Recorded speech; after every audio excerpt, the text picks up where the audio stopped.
up against Turkey. So Brett and I are going to run down kind of our wish list maybe of who we'd like to see out on the field for the United States. We'll start there, and then we'll talk about the Turkish players to watch. And so, but let's start there, Brett. What's your kind of wish list as far as players we get to see against Turkey? I suspect Tim Howard's going to start back as a goalkeeper. And you mentioned earlier that Bocanegra is actually okayed for the game, correct? He was okay for the game, but even Bocanegra said he was okay for the last game, which obviously he didn't play, but he was looking good eating those chicken wings, so I think he's ready to go. All right, then I'm going to go with Cherundolo, Gooch, Bocanegra, and then Spector. It's possible to see Goodson instead of Gooch based on last performance, but I think Bob's going to give Gooch the game to try to regain form and get situated back in the back line again. Did you see Gooch's leg, though, after they took him out? That thing looked like a watermelon. No, I didn't see that. Yeah, and they had the biggest bag of ice I've ever seen on it. So, it could be we don't see Gooch. It could be Goodson and Bocanegra. Yeah. But if we do see Gooch, here's another idea I see. Dolo on the right, Gooch and Goodson in the middle, and Bocanegra on the left instead of Spector. Just since Bocanegra knows he's been playing left back for Rennes for almost 2 seasons. There's several options you have on that. But as far as the midfield goes, I think it's pretty self-explanatory. There's Landon Donovan, Michael Bradley, Maurice Edu, and I will go with Stuart Holden. My thought was that perhaps we would see Rico Clark instead of Edu, since Edu almost played in fact, I think he played the whole game against Czech, and I think we know what we're gonna get out of him. I think Bob just wants to give Clark some time, so I think we might see Clark next to Bradley tomorrow. And of course, this is all on the idea between you and I, of course, and maybe some others out there, that we're going to start playing some of our starters now because we want to get ready for the World Cup. And then as far as the strikers go, I've got Clint Dempsey and Josie Altidore.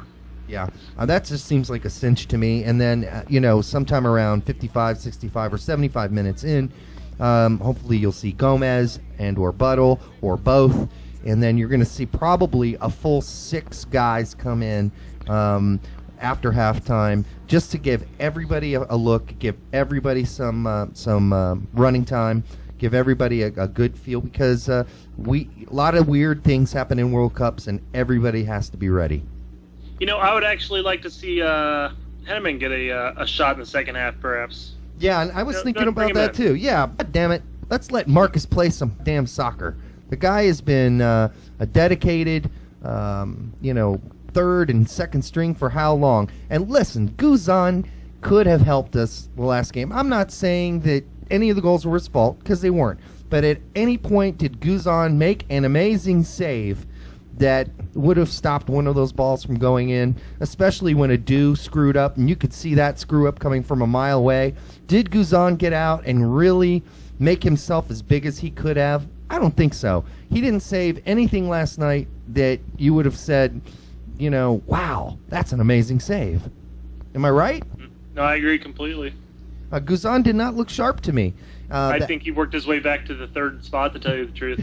Yeah, I don't think that Bob Bradley will do that, because we all know Bob, and Bob sticks with his guns. But Guzan did not look very good last night against the Czech Republic. The Turkish team, who do we have to look at there? I'm going to run through some players we need to pay attention to. Last time for Czech Republic, I mentioned Plasil, and Plasil ended up biting us in the ass several times last game, especially with his crosses. So I'm going to start out by saying some of the guys we need to keep an eye on, and that's if they play, and there's no guarantee. There are 3 strikers on the Turkish team that's going to be there that we need to keep our eyeballs peeled to. And if you've been watching Josie at all at Villarreal, you know one of them from a couple seasons ago, and that's Nihat, or a season ago. And Nihat, who now plays for Besiktas in Turkey, he's still a great player. He's phenomenal. Tunçay, who played for Middlesbrough before they were relegated, now plays for Stoke City. That's another guy to keep your eye on. And, of course, the Altintop brothers. One used to play for Schalke, and that's Halil, but he now plays for Frankfurt. And then, of course, the major Altintop brother, Hamid Altintop, who plays for Bayern Munich. Emre, who's been around the block Of course, a lot of the EPL fans remember him from Newcastle, and if he's in there, he's the captain. Look out for him. And then there's Kazim, who plays for Toulouse in France, also a really great young player to keep your eye out on. And their defense is really Turkey's that's their problem, but still they do have some pretty decent guys on the defensive end as well. And their goalie, Demirel, he's been around the block, so expect a decent game from him and no easy goals. One of the things that you and I have been hearing a lot is, why don't the United States play a different formation? We've played the same formation all cycle. It's worked for us. There's really no reason to mix it up, especially since we're playing this way. This is where our chemistry's at. And quite frankly, I don't think people understand the formations as a whole anyways.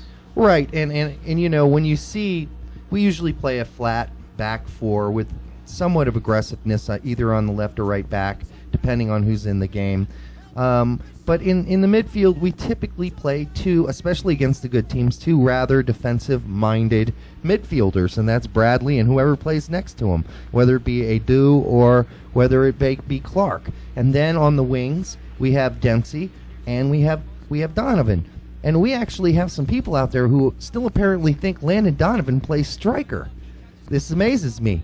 Or center mid at that. Or center attacking midfielder. Listen, guys, the formation is generally for the United States and has been for a good long time, and Bob Bradley's not the kind of guy who's going to change anything up overnight right before the World Cup. Folks, we are playing a 4-4-2. So when you go out there and you're saying, well, we're going to do this or we should do that, you're just talking about your opinion. You're not talking about reality. Bob's not going to play any other formation but a 4-4-2. Just write it down somewhere. And I'd like to jump in and say he shouldn't play anything but a 4-4-2 at this point in the cycle. Yeah, I mean, can you imagine? This team's been playing 4-4-2 for almost 2 years. The last time we played anything remotely funky was when we played Spain in a friendly here, and we had Freddie Adu in there playing sort of an attacking center midfielder / layoff striker, or whatever you want to call it. That was a weird lineup for us, but outside of that, we don't do stuff like that. We know where our strengths are. Landon Donovan has come out and said, I am a left midfielder. I am a winger. He doesn't say, when he went to Everton, he didn't say, hey guys, put me at striker. No, even Everton knew going into it he should be on the wings, left or right. They didn't throw him in striker unless it was something they absolutely needed to do in the last seconds of the game or there's some sort of emergency going on. But even to give credit to the American fans, even the stupid English announcers couldn't figure that out. They still called him a striker half the time he was there. And he's not a striker, folks. He is for LA, but he's not for the national team, and he's not going to be anywhere else he goes. Not a striker. If it's a quality league, Donovan's going to play where he's strong, out on the wings. He's got to utilize his speed, and he's going to be able to utilize that out on the wings. If he's pressed up with the center backs or the back line, you can't utilize it as much. So you throw him out on the wings, he'll sprint up and down there, he'll cut into the middle, he'll make the pass, he'll shoot.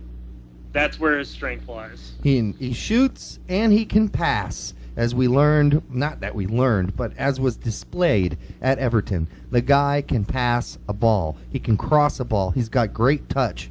Dempsey, on the other hand, who plays more on the right midfield, when we have a healthy bunch of strikers, which we don't because he's going to be pushed up to striker.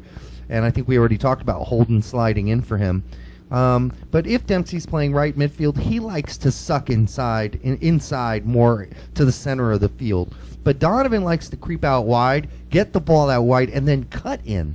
So we've talked about that. But that does not mean that all of a sudden Landon Donovan is a center attacking midfielder. Let's just be clear about that. So are there any final thoughts that you have about the Turkey-USA match? Let's say we go in there and lose again. What is that telling us? If we go in and lose, it's not going to really. It's not that it's not going to surprise. We need to go in there with winning mentality, but it's highly possible that we go in and lose. Absolutely. People do not underestimate Turkey. Turkey is better than Algeria. Just because they didn't qualify for the World Cup does not make them not a quality team.